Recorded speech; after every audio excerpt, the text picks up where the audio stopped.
is the paragon of pugilistic punditry, Matt Granahan, and I am sitting with a young lady that was nicknamed by Mr. Billy Stanek, the preacher's daughter, Anna Crutchfield. Anna, how are you? Doing well, how are you? I'm doing great. It's great to be here with you.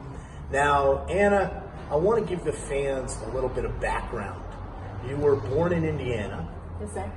And you lived there until age 7?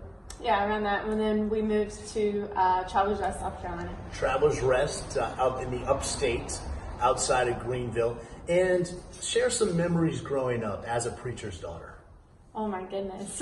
Well, there was definitely a lot of ups and a lot of downs. Church was our entire life growing up. I just remember my youngest memory, I guess, my latest memory was my dad was a youth pastor when we first moved to South Carolina, youth pastor at this huge Baptist church in Travelers Rest.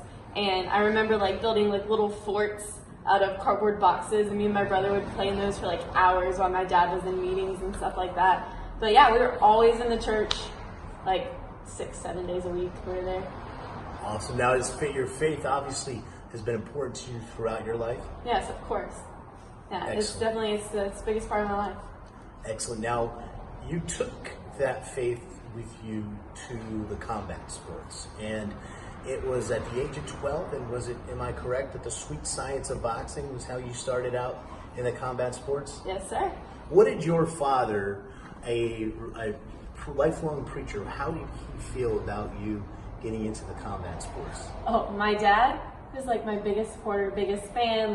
From day one, he was boxing. Yeah, this is what we're gonna do. Awesome. Did you grow up in a boxing family? Was he a boxing fan? I didn't. My dad actually wasn't a boxer. My grandfather, he was a boxer. He boxed for a little bit.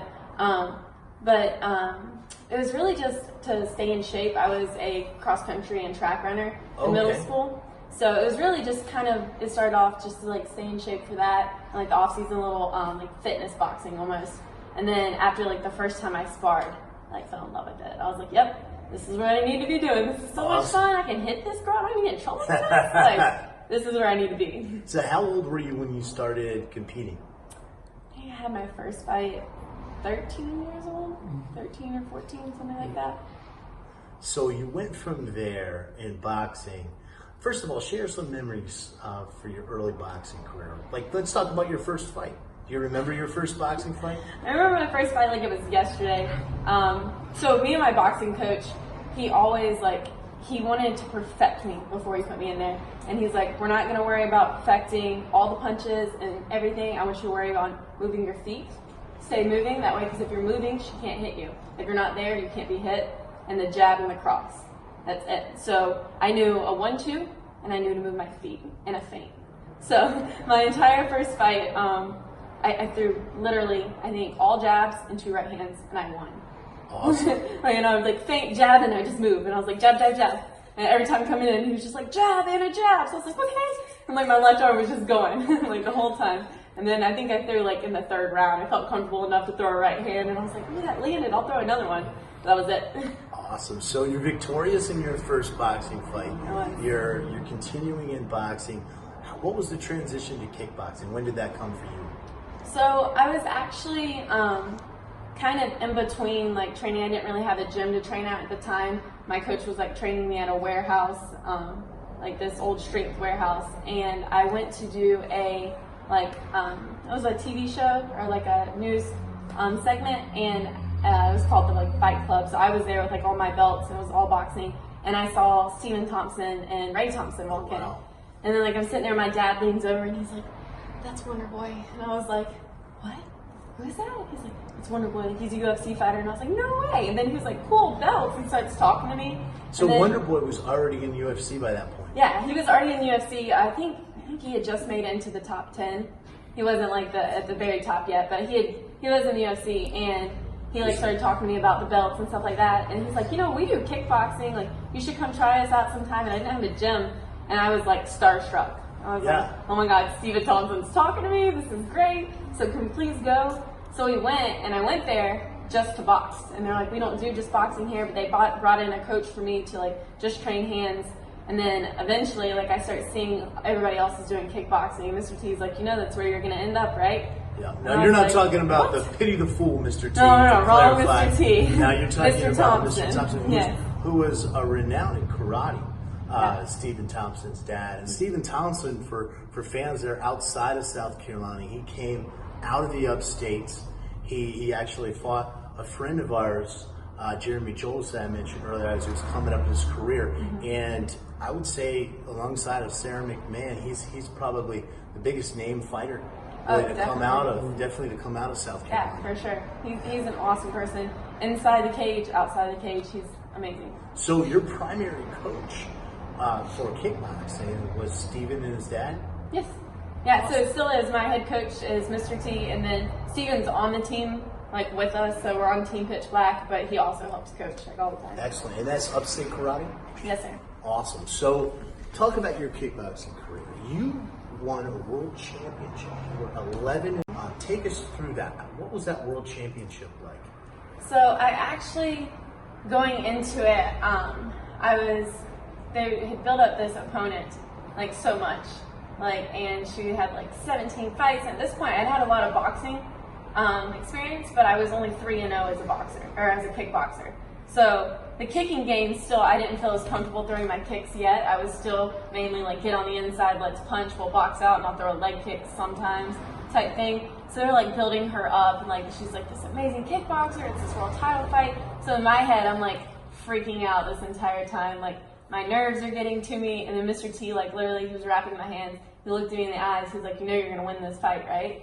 And I was like, "Yeah, I know." And he's like, "No, like you know you're gonna win, right?" And I was like, "Okay, yeah." And so like as soon as I stepped in the ring, it's like everything was calm. Everything around me just died. It was just me and her in there, and it was awesome. And I ended up. It was a very clear decision. I think one of the rounds was actually like a 10-6 round. So you dominated that fight, and it was almost like they were running from you. You haven't had anyone contend for that. Yeah, I have not. So before we get into that, that kind of brings us to the next segue in your combat sports career. Before we get to that, you experienced a little bit of the seedier side of combat sports, something you shared with me. You had a kickboxing fight that was scheduled, and you had never trained in or competed in Muay Thai. And the night of the fight, they switched it to a Muay Thai fight? So I actually, I held the international title. So I was the 135 international champ, right? And this was my first title defense after I won the title. And we go in there, the whole camp, we knew it was going to be international fights, so no clinches, no knees, leg, body, head kicks, punches. So this is a totally different skill set that you've never trained in, and they are putting you in a position where they're expecting you to compete under that rule set. So we were at the rules meeting, so we'd already weighed in, we'd done everything. We're at the rules meeting right before the fight, and the ref calls us over there, and he's like, "Hey, it'll be this rule style, we'll do a clinch, knees," and I was like, "Wait, what?" Like, no, we're fighting international. And they were like, "No, we're fighting this." So and was that's it the only way they were K1 gonna fight. where there was only one knee or clinch, or it was full on Muay Thai? Yeah, there was no elbows. We couldn't throw any elbows to the head. You could throw them to the body. But knees, clinches, and everything. And I was like, okay, like fine, we can do that. I'm gonna fight either way. But we got in there, and I was totally like, I don't even know how to clinch. Like, how does this work? Yeah, that's I'm a kickboxer. So that's my only flaw on my kickboxing record. But so technically I'm 11-1 because of that fight. That should be a no contest because that's seedy, and you see that with certain fight promotions, that seedier underbelly. And you went into MMA, and you've been competing now in MMA, and I know I'm friends with your wrestling coach, Carl Reed. So tell us about how that's been going. So the transition from kickboxing to MMA, it was crazy for me because it's a whole nother world. Like I literally thought, I have really good striking, that's all I need. Like they're not going to be able to take me down if they can't get to me, if I can kick them in the head first, you know? So that was my thought process going into my very first fight, which was 2 years ago. And of course that didn't work out for me. I got taken to the ground, I got submitted in the second round. So really Carl, he's been a saving grace. He stepped in, especially before this last fight camp, working wrestling all the time, working off the cage. And then after my last fight, like he's the first one, he's like texting me, he's like, "All right, this is the game plan, this is what we need to work on, get back to the gym, we'll be there Monday, we'll work on this, scenario this. So it's just, he's been awesome. Excellent, excellent. Now, where do you go from here at this point in your career? I am with the World Association of Kickboxing Organizations. We are the only organization that's recognized internationally by the International Olympic Committee. I'm a broadcaster and marketing consultant for them, and we would love to have you fight for the WAKO. Absolutely. I've spoken with Rob Zabilski and KJ Kordig. Do you want to go back to kickboxing, or do you want to stick strictly with MMA? So my thought process before this, I had said, I was like, I fought in August and I won my 4th IKF World Classic belt. So from there, I just haven't been able to find any opponents really. So the only kickboxing fight I would get would be that World Classic tournament each year. And it's almost, not that it was like a breeze for me, but I've walked through every year. You've been there, done that, basically, yeah. Right? So I was like, all right, well, I'm at the top here. Where do I go next? What's challenging for me now? I think so the Olympics possibly. See, that? Yeah. And I want to let people know that there's a very good chance, there's no announcement that's been made yet, but there's an extremely good chance that kickboxing is going to be added to the next Olympic Games. And with WAKO, we're the international sanctioning body for the IOC, just waiting in the wings for kickboxing to be approved. And if that happens, I would love to see Anna Crutchfield as part of Team USA. I'd love it. Excellent.